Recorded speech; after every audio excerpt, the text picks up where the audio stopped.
Hi guys, welcome back to my channel again. In this video I am show you how to unhide apps on Samsung phone. You can follow this method step by step, easily unhide apps your phone. So let's get started. First, open the settings. In the settings page, slowly scroll down, located home screen option, open it up. Inside the page, scroll again, find the hide apps on home and app screen, open it.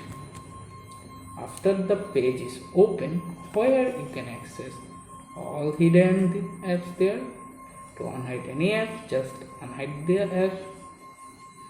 More apps, so uncheck more apps, then hit the done option and done. You have successfully unhide apps on your phone. Thanks for watching. Please subscribe.